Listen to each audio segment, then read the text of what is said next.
Baik, alhamdulillahirobbilalamin.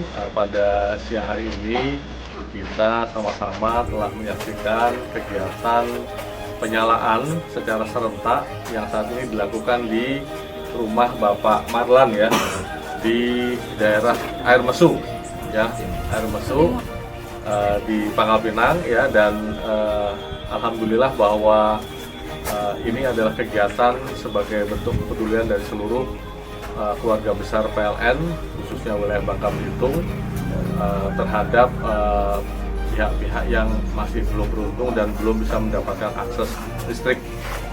Sehingga pada kesempatan ini salah satu dari yang mendapatkan sambungan pasang listrik ini adalah Pak Marlan.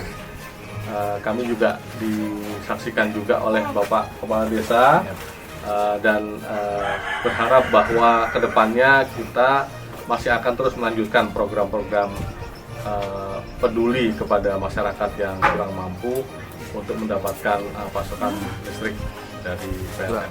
Dengan listrik PLN yang kini terpasang, kami bisa menikmati banyak kemudahan dalam kehidupan sehari-hari.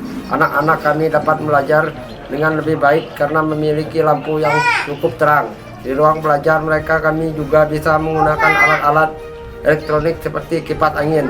Terima kasih PLN. Semoga bantuan ini dapat meningkatkan kualitas hidup keluarga kami. Saya sebagai kepala desa merasa sangat bersyukur atas bantuan yang diberikan PLN dalam program Light Up Dream, berbagi kebahagiaan Ramadan Mubarak.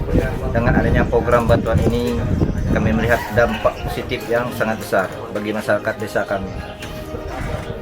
Bukan hanya sekedar penerangan rumah tangga, tetapi juga terbukanya peluang baru dalam berbagai aspek kehidupan. Anak-anak dapat belajar dengan lebih baik di malam hari, usaha kecil dan menengah dapat berkembang dengan adanya aliran listrik yang stabil, dan kesejahteraan umum masyarakat meningkat seiring dengan adanya akses energi yang lebih baik. Terima kasih kepada pihak PLN atas bantuan atau supportnya dalam program Lake Action Dream. Assalamualaikum warahmatullahi wabarakatuh.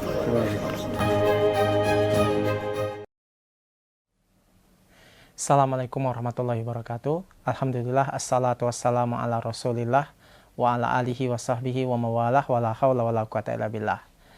Pendengar, para pemirsa dari sahabat PLN dan Bakapos dimanapun Anda berada, alhamdulillah kita bertemu kembali di kesempatan sore hari ini untuk kembali mendengarkan tausiah singkat ya sambil menunggu berbuka puasa.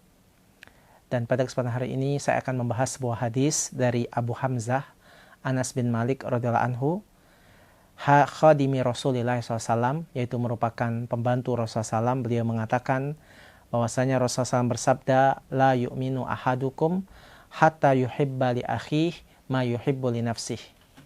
Tidak sempurna iman seseorang sampai dia mencintai saudaranya sebagaimana dia mencintai dirinya sendiri. Hadis ini adalah hadis yang sangat mulia sekali, mengajarkan kepada kita untuk mencintai saudara kita muslim sebagaimana mencintai diri kita sendiri. Apabila kita menginginkan kebaikan pada diri kita sendiri, begitu juga seharusnya kepada orang lain. Ya, jangan sampai kita hanya memikirkan diri kita sendiri, kemudian kita melupakan saudara muslim yang lain. Karena saudara muslim dengan muslim yang lain adalah bersaudara, disatukan di atas ukhuwah Islamiyah. Dan Rasulullah SAW pernah bersabda tentang persaudaraan ini bahwasanya permisalan seorang muslim ya di dalam ta'atu fihim, dalam kasih sayangnya, watarahimihim, dalam rahmatnya, kemudian watawaduhim, dan dalam hal kasih sayangnya itu bercinta, seperti kata Rasulullah SAW, seperti tubuh ya, seperti anggota badan satu dengan yang lain. Dan bahwasanya apabila ada anggota badan kita yang lain yang sakit, maka yang lainnya mengelusnya ya. Misalnya ada tangan kita yang sakit, maka yang satunya mengelus supaya dia tidak merasakan sakit. Dan demikian persaudaraan kita sama muslim. Bosnya seorang muslim itu mereka disatukan di atas ukhuwah Islamiyah. Mereka saling mencintai karena Allah dan saling membenci karena Allah. Ketahuilah para pemirsa sekalian, bahwasanya dalam Islam kita diperintahkan untuk saling mencintai karena Allah. Dan Rasulullah SAW mengajarkan bahwasanya apabila kamu mencintai seseorang, maka ucapkan kepadanya, ana uhibbuka fillah, sesungguhnya saya mencintai kamu karena Allah. Begitu juga bagi kita yang mendengarkannya, kita ucapkan kepadanya, ahabbakallahu alladzi ahbabtanilah, semoga Allah mencintaimu karena kamu telah mencintai aku karena dia. Nah, inilah dalam syariat Islam menyuruh kita untuk saling mencintai karena Allah Subhanahu wa ta'ala. Apa maksudnya saling mencintai karena Allah? Maksudnya adalah saling mencintai karena Allah adalah bahwasanya kita mencintai saudara muslim kita sesuai dengan tingkat ketakwaannya. Semakin orang itu bertakwa, semakin dia soleh, maka kita semakin mencintainya. Karena Allah, karena kita tahu Allah mencintainya. Allah mencintai amal soleh, Allah mencintai keimanan. Begitu juga pelakunya, kita mencintainya juga.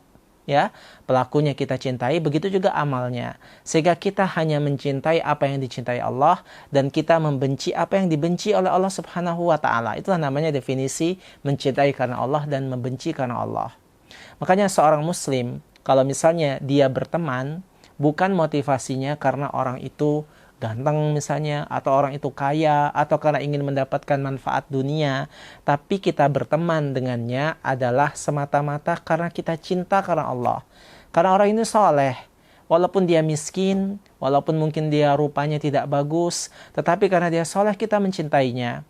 Adapun orang ini, walaupun misalnya dia rupanya bagus misalnya, kemudian orang kaya, tapi kalau dia tidak beriman, maka kita pun tidak mencintainya. Ya, kita tidak mencintai atau kita mencintainya sesuai dengan kadar keimanannya. Makalah definisi dari saling mencintai karena Allah. Maka dari itulah, apabila kita melihat saudara kita yang tidak beriman kepada Allah, atau dia suka bermaksiat, atau orang fasik, maka kita tidak bisa mencintainya sebagaimana mencintai saudara kita yang muslim. Mungkin kita mencintai hanya sebagai hubungan kekerabatan saja. Misalnya mencintai dia karena dia saudara kita, atau karena dia misalnya ada hubungan darah. Tetapi selama dia tidak beriman kepada Allah, maka kita tidak bisa memberikan cinta kepadanya sebagaimana kita mencintai saudara muslim yang lain. Adapun saudara muslim kita yang lain, walaupun dia bukan kakak kita, bukan orang tua kita, bukan adik kita, tetapi kalau dia bertakwa dan soleh, kita mencintainya. Inilah wujud dari mencintai karena Allah Subhanahu wa ta'ala. Maka seorang yang dia tidak beriman kepada Allah, kita tidak boleh mencintainya. Tidak boleh mencintainya sebagaimana mencintai saudara muslim yang lain. Begitu juga kita dilarang untuk berwala, ya, berloyalitas berlebihan kepada mereka, mencintai mereka, mengagungkan mereka apabila tidak beriman kepada Allah Subhanahu wa taala, karena Allah melarangnya. Karena kata Allah Subhanahu wa taala, la tajidu qauman yu'minuna billahi wal yaumil akhir yuwadduna man haddallaha wa rasulah walau kanu aba'ahum aw abna'ahum aw ikhwanahum aw ashiratahum. Tidak kalian dapati suatu kaum yang mereka, ya, yuwaddu man hadallah, tidak kalian dapati suatu kaum yang mereka mencintai musuh-musuh Allah. Tidak dapati, kata Allah Subhanahu wa taala, walaupun dia itu adalah aba'ahum, bapak mereka, anak mereka, saudara mereka, atau bahkan istri mereka sendiri. Maka kalau misalnya dia tidak beriman, maka kita tidak bisa memberikan cinta kita sebagaimana kita mencintai saudara muslim yang lain. Cuma mungkin cintanya hanya sekedar saudara saja, atau sebagai kakak dan adik, tapi cinta sama muslim begitu indahnya. Para pendengar, para pemirsa sekalian, orang yang saling mencintai karena Allah, Allah berjanji akan memberikan naungan kelak di hari kiamat. Kata Rasulullah SAW, di antara sab'atun yauma, kata Rasulullah SAW, yauma, pada hari kiamat nanti ada 7 golongan. Pada hari itu yuzilhumullah fi zillih yauma la zilla illa zilluh. Pada saat itu mereka mendapatkan naungan di hari kiamat yang tidak ada naungan pada saat di padang mahsyar kecuali naungan arsy-Nya Allah. Di antaranya adalah rajulani tahaba fillah walillah, adalah 2 orang yang saling mencintai karena Allah. Mereka bertemu karena Allah, ijtama'a fi, mereka bertemu karena Allah, dan mereka berpisah karena Allah Subhanahu wa taala. Itu saja. Assalamualaikum warahmatullahi wabarakatuh.